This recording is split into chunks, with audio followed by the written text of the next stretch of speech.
मंदसौर शहर कांग्रेस ने गांधी चौराहा को राजनीतिक विरोध का बड़ा मंच बना दिया, जहां महिला आरक्षण बिल को लागू नहीं करने और जनता को गुमराह करने के आरोपों को लेकर जोरदार प्रदर्शन किया गया। बड़ी संख्या में जुटे कांग्रेस कार्यकर्ताओं ने केंद्र और राज्य सरकार के खिलाफ जमकर नारेबाजी की और अपना आक्रोश खुलकर व्यक्त किया। इस दौरान अनोखे तरीके से विरोध दर्ज कराते हुए वैदिक मंत्रोच्चार के बीच यज्ञ का आयोजन किया गया, जिसमें प्रधानमंत्री, केंद्र सरकार और राज्य सरकार को सद्बुद्धि देने की कामना की गई।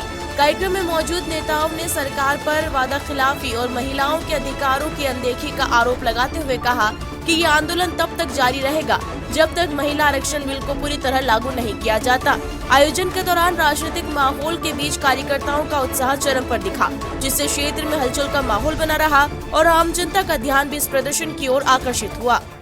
आज कांग्रेस पार्टी द्वारा सद्बुद्धि यज्ञ इसलिए किया गया कि जो सरकार ने 3 दिन का अधिवेशन बुलाया था स्पेशल, और सरकार एक परिसीमन बिल लाई थी और सरकार ने उसको नाम दे दिया कि विपक्ष ने महिला आरक्षण का बिल गिरा दिया है और जो झूठा प्रोपेगेंडा फैला रही है।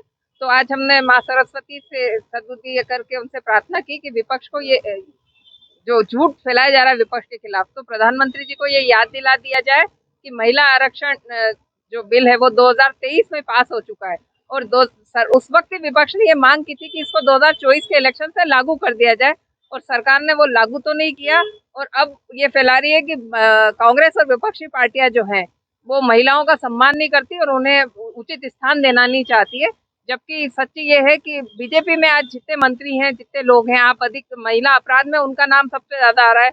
उन्नाव केस ले लो, आप अंकिता भंडारी ले लो, बलात्कारियों को छोड़ के उनका सम्मान कराना कर लो, महिलाओं का मतलब जो ओलंपिक पदक विजेता थी उनका सम्मान देख लो, बाबा रहीम की पैरोल देख लो।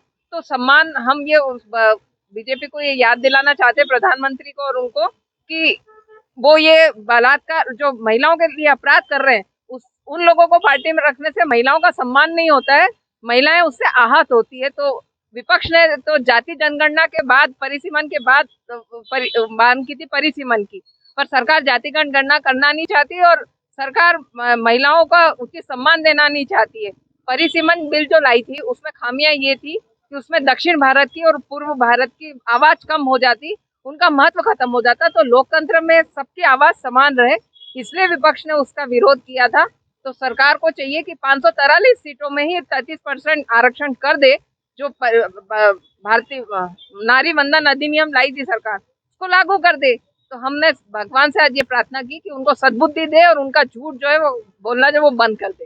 भारत में भाजपा द्वारा एक हर चीज में झूठ फैलाने का काम आईटी सेल और उनके नेता करते हैं। यहाँ तक कि प्रधानमंत्री देश को संबोधित करके झूठ बोल रहे हैं। उनका कहना है कि हम महिला आरक्षण बिल लेके आए, और महिला आरक्षण बिल लेके आए तो अभी 543 सीटों में क्यों नहीं लगा देते हो 33% आरक्षण। अभी हाल ही में 5 राज्यों के चुनाव में हम देखें तो 5 राज्यों के चुनाव में कितने महिलाओं को टिकट भाजपा सरकार द्वारा दिए गए। हम बात करें तमिलनाडु की, तमिलनाडु में टीएमसी ने 50 महिलाओं को टिकट दिया है, कांग्रेस ने 39 महिलाओं को टिकट दिया और भारतीय जनता पार्टी ने सिर्फ 34 महिलाओं को टिकट दिया। उनका आरक्षण उनके पार्टी में भी अभी तक लागू नहीं करा और वो देश को गुमराह करने का काम कर रहे हैं। आपको अगर आरक्षण लागू करना है तो 543 सीटों पे लागू करे अभी से आने। और भाजपा के अभी 17 मुख्यमंत्री प्रदेश में है, उन 17 राज्यों में भी लागू करें अगर उनकी करनी और कथनी में अंतर नहीं है तो। पर उनको सिर्फ महिला आरक्षण बिल के आड़ में डिलिमिटेशन करना है और सीटें बढ़ाना है, और उसमें सीधा सीधा फायदा भाजपा को, क्योंकि दक्षिण राज्यों में सीटें 2011 के आरक्षण के अनुसार बना रहे हैं।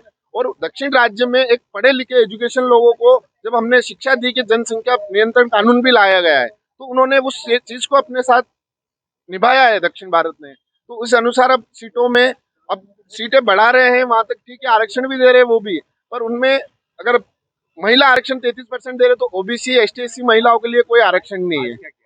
आज इसी चीज में हमने प्रधानमंत्री और वहाँ के जो केंद्रीय मंत्री है उनको सद्बुद्धि के लिए आज यज्ञ शहर ब्लॉक कांग्रेस के तहत किया गया।